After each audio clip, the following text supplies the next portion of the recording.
week ago, right? 2 weeks. 2 weeks, is it? Okay, 1 week in Finland.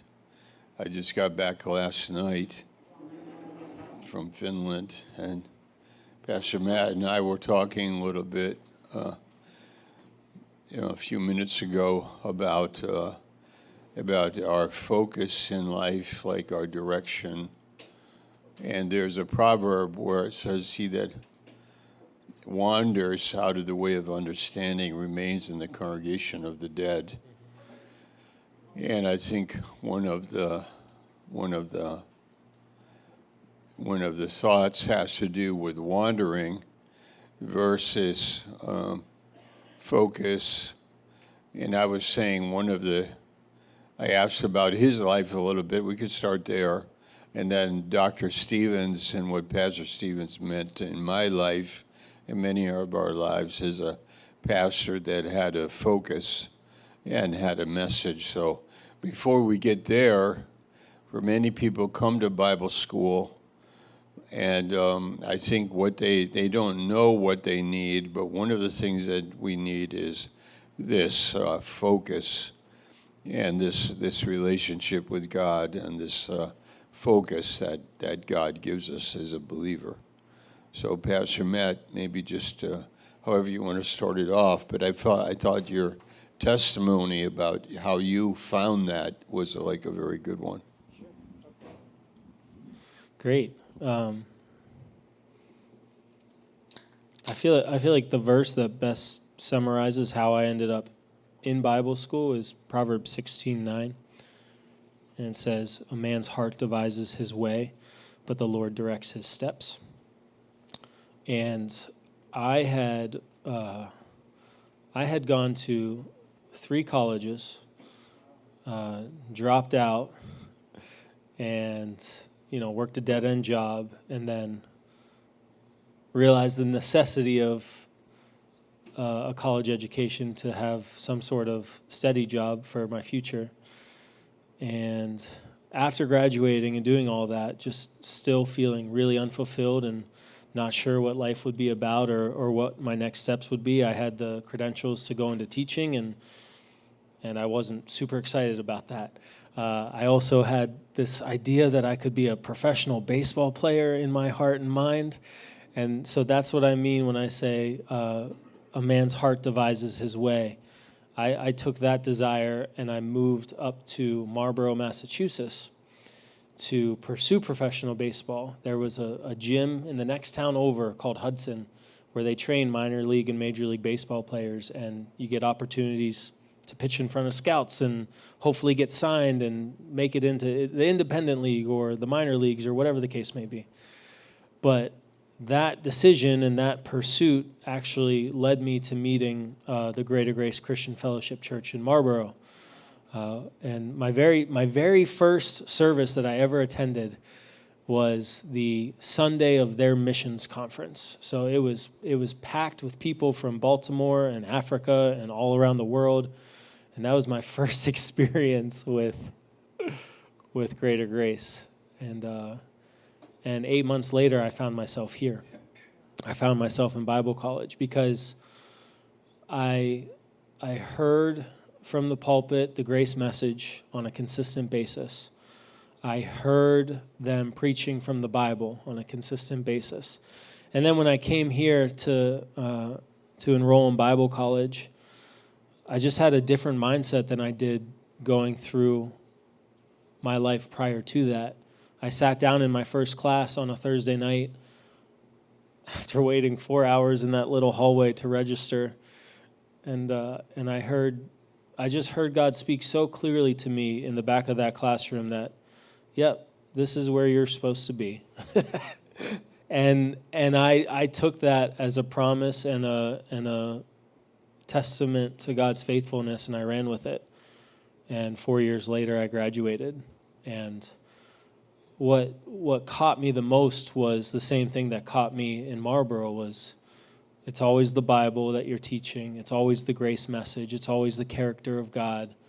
We're learning how to grow closer to God. And when you get into these classrooms over here, as a student, not as the director, as a student, I learned the ins and outs of like walking through the Bible and fellowshipping with God through that, and learning how to be a Berean, learning how to hear what you hear from the pulpit, hear what you hear in a classroom, hear what you hear in a Bible study and from other people, and going back to the scripture yourself and asking God, all right, what's really there?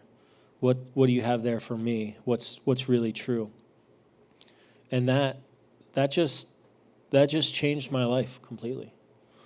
Now, I met my wife in Bible college. I am now the director of the Bible college for some unbeknownst reason. And we have our family here. We have 3 beautiful children. And our lives are here right now because this is where we hear the word. This is where we feed from the word. And this is where we follow men who go before us, men and women who go before us and walk humbly before God and faithfully. I can't tell you, my first 3 years in Bible college, I taught at the day school, and how many different beautiful examples there were in the day school of Christian men and women who follow hard after God, and just the joy in their lives and the amount of input they have on young people. And like Bev's sitting right here. She was one of them. That's right, yes. I was just a little lost boy coming in to teach middle schoolers. So yeah, I don't know. That's how I got here. The focus for me, the focus was the word, and really I believe God instilled it in my heart and mind. Like, having gone through all those different things, having wandered through so much of my life, indecision, no idea what's next, no vision for my future. And then he puts the word in front of me and says, I can teach you from this. I was like caught, you know. Do any of you know of any young people that, let's say 18, they graduate from high school and they say, I want to go into the military. They might do that. I might go to a community college. They might do that. I might go to Bible school. They might do that. They might drop out. They get a job. They do that for a while. And they, between 18 and 25, 30 years old, they are not knowing like exactly where they belong or what they should do. Anybody know anybody like that? 1, 2. Okay. Were any of you that way? Okay. Yes. So wandering, I mean, to be honest, in a way, it might be part of our education and training as people. Yeah, it might be like we don't know how to direct our footsteps. We don't know where to put our heart and our mind. So we try different things, You might travel around the country. In my era, we would go to school. Also travel around, hitchhike around different places in the country and that kind of thing.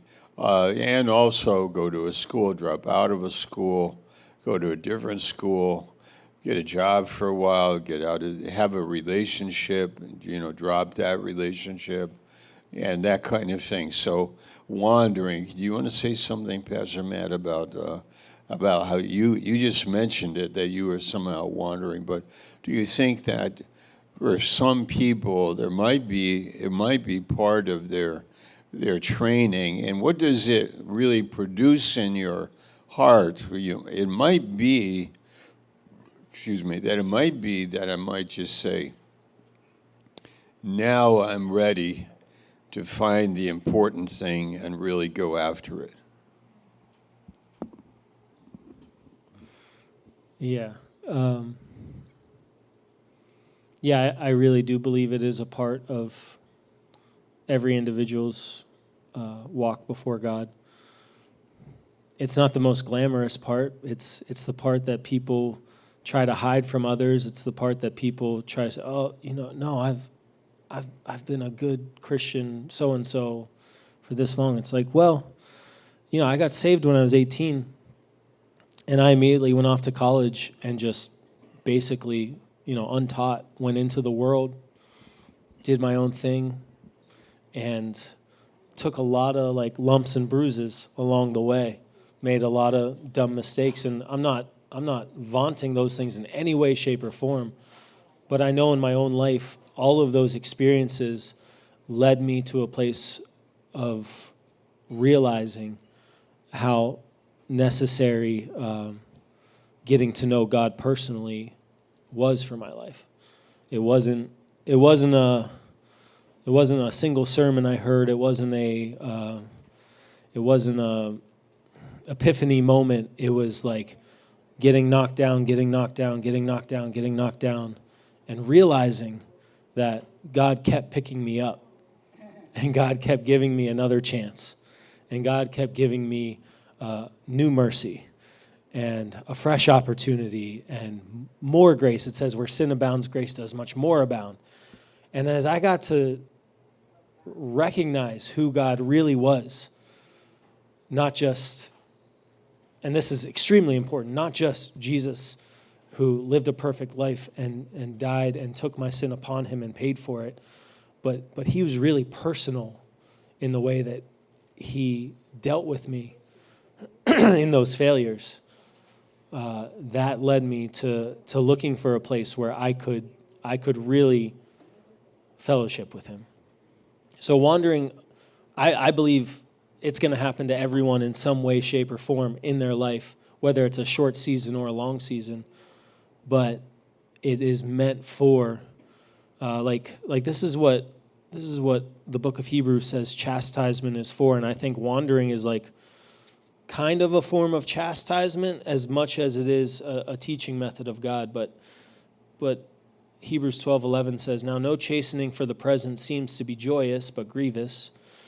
Nevertheless, afterward, this is the purpose of it. It yields the peaceable fruit of righteousness unto them which are exercised thereby."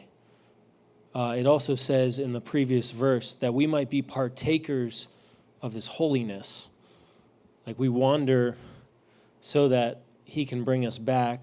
Luke 15, the sheep that's lost, the shepherd comes and throws it over his shoulder and brings it back so that we could be partakers of the flock, partakers of his holiness, and really recognizing the value of the flock and the safety of it, and recognizing the value of the shepherd who takes care of you and comes and gets you when you're in the ditch, on the cliff, wherever he may find us.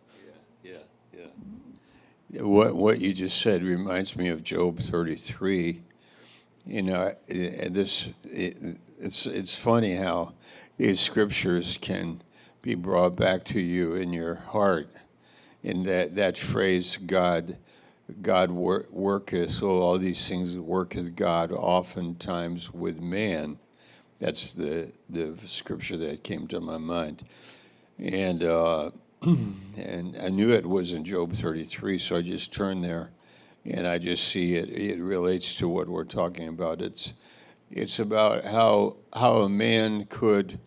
I once preached on this in our church here, and I asked if anybody had been shot, but with a bullet, and about 5 hands were raised in our church service. If we asked that in the average congregation, I don't think anybody would be raising their hand, but maybe one. But there were 5, And one guy I talked to afterwards, he said, the bullet is still in me. It's near my neck. It's still in me. And he was shot when he was 16. Anyway, God saved his life. And here it says, verse 27, he looks upon men, and if any say, I have sinned and perverted that which was right, and it profited me not, he will deliver his soul from going into the pit, and his life shall see the light. In other words, I think there are people that could be dead today, but they're not. God has saved their life. And we're talking about wandering people. We're talking about people trying to find their way, and how God delivers them from going into the pit. And it says here, will deliver his soul from going into the pit. His life shall see the light. That's verse 28. Lo, these things worketh God oftentimes with man. Like many times God saves somebody from dying. Like many times, like how many of you nearly died when you were, young, right? Like many times that if we're alive today, it's because of God.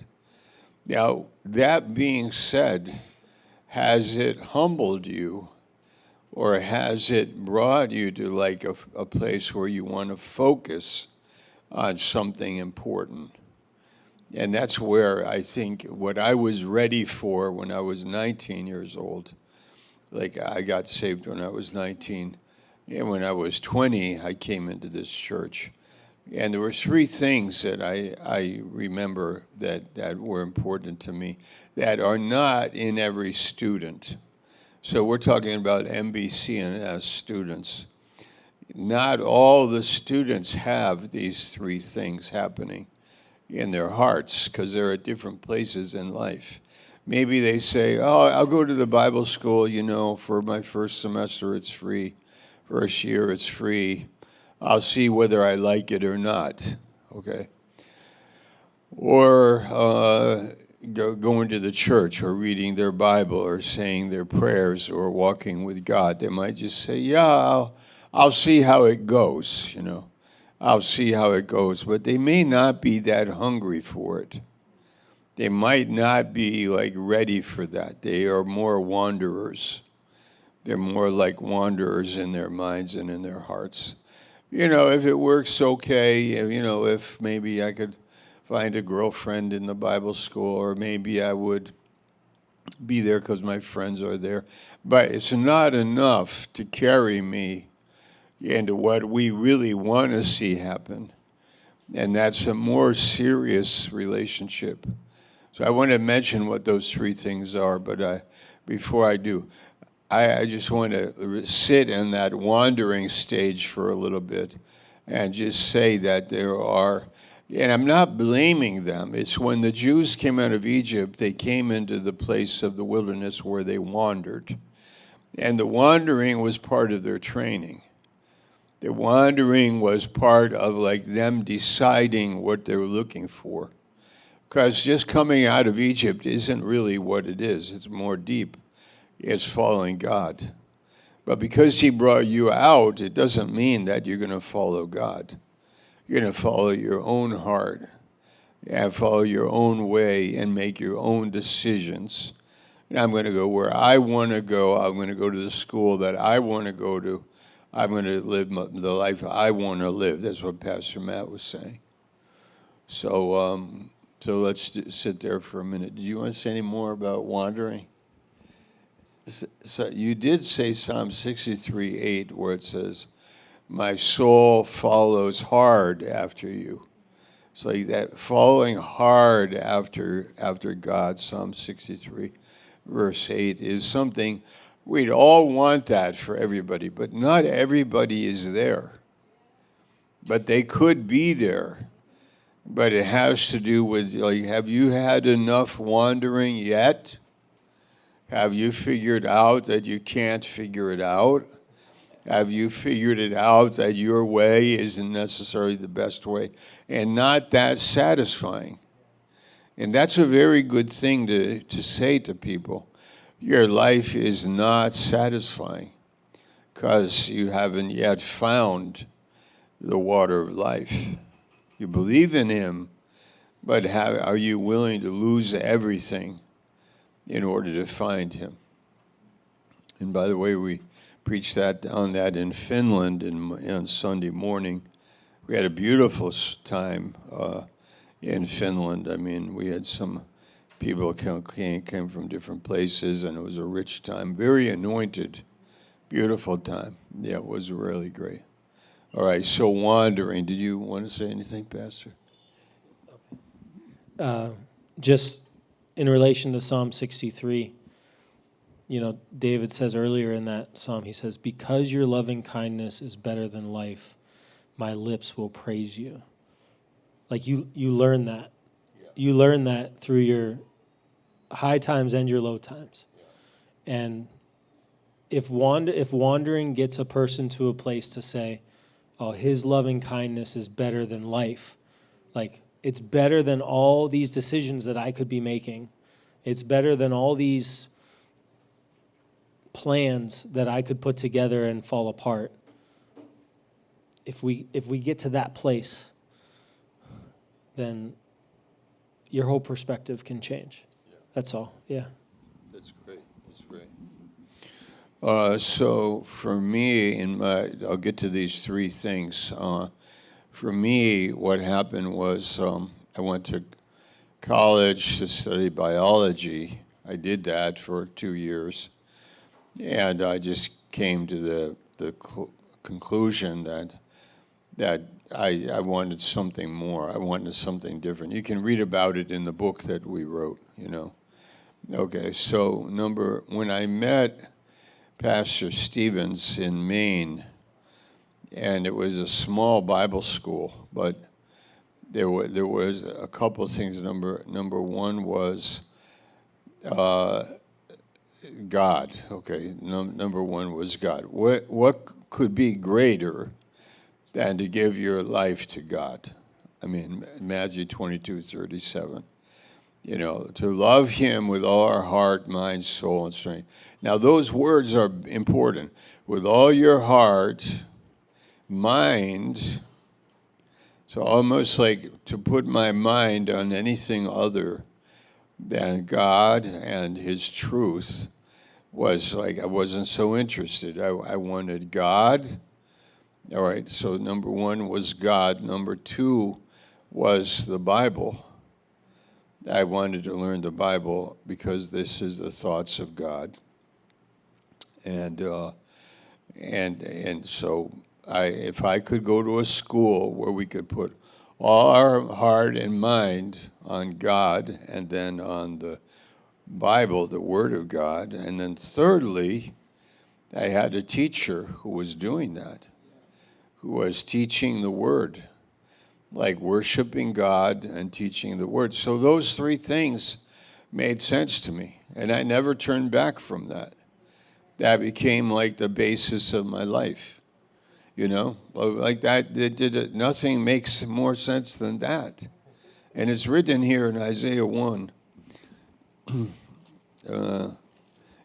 a kind of a inverted sense, but it's verse 3, the ox knows his owner, the ass his master's crib, but Israel does not know, my people do not consider. All right, so another way of saying that is like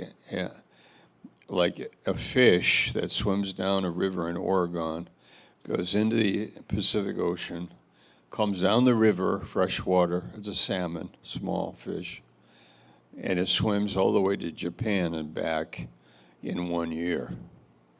If it lives, it takes 1 year. Then it goes another time. It does it for 4 years. And that fish then goes back up the same river it came down 4 years before. And it spawns up the river, the same river. So if that fish does that, like how does it know to do that? That's God. So if a fish does that, if a bird flies from Alaska to Hawaii and it can't swim, and that's called the Siberian plover, you can look it up. That bird has to eat enough carbohydrates in Alaska to fly to Alaska, mate, and fly back. And it does it. It needs navigation, and it needs the knowledge of how much to eat. If it eats too much, it can't fly. If it doesn't eat enough, it will not make it. It needs just enough nutrition to get to Hawaii. So there are many examples. There's fish, insects, birds, everything. But my people don't know. And that's like us. We don't know how to direct our life. The fish do, and the insects do, and the birds do. but my people don't know. And that's why wandering is a part of life for people. And they are wandering all the time. But you, and I'm saying this to the Bible school, that you have an opportunity to put all of your heart and your mind on your studies and on the Word, and then on the leader that is giving you the Word, and you follow your pastor, you follow your teacher, and you keep your focus, and then you in return go out and you teach others the things that you learned. That's what I believe. And that has happened around the world in different degrees with people. Now, if a man doesn't become a pastor, it doesn't mean he's wasted his time. If there's a woman who comes to Bible school and she learns how to think with God, it's a great way to live in your life wherever he puts you, as a nurse, as a teacher, as an administrator, as a wife, as a single woman, whatever it might be. Bible school is the highest form of education for the reasons that we just gave, because you will meditate day and night on the word of Psalm 1. And so I have seen through the years here, that there are people that wander in and out of Bible school. And maybe they come back, and some do. But wherever I'm at in my wanderings, and by the way, the Lord knows our wanderings, and He bottles our tears, and He pities us, and He cares for us. But once you get it in your heart, this is the way to go, then have that focus and do that. And that's a great way to train your heart and your mind. You want to say something, Pastor? Just like if you find yourself in that place, Jeremiah says in chapter 10, verse 23, "O Lord, I know that the way of man is not in himself. It is not in man that walks to direct his steps." You can say the same thing that Jeremiah says in verse 24. "O Lord, correct me." That's it. You can say, "O Lord, correct me." And if you are humble enough to say that, again, not your own humility, not your own doing, not your own manufacturing, but you get to a place where you realize what Jeremiah is saying is absolutely true. "Oh, Lord, correct me." That's just the most beautiful place you can be right before God takes you into a very broad place and gives you a lot of opportunity and a lot of different directions to walk in. Good. It's the end, I guess. Okay. All right, that's the end, Pastor Schaller says. All right.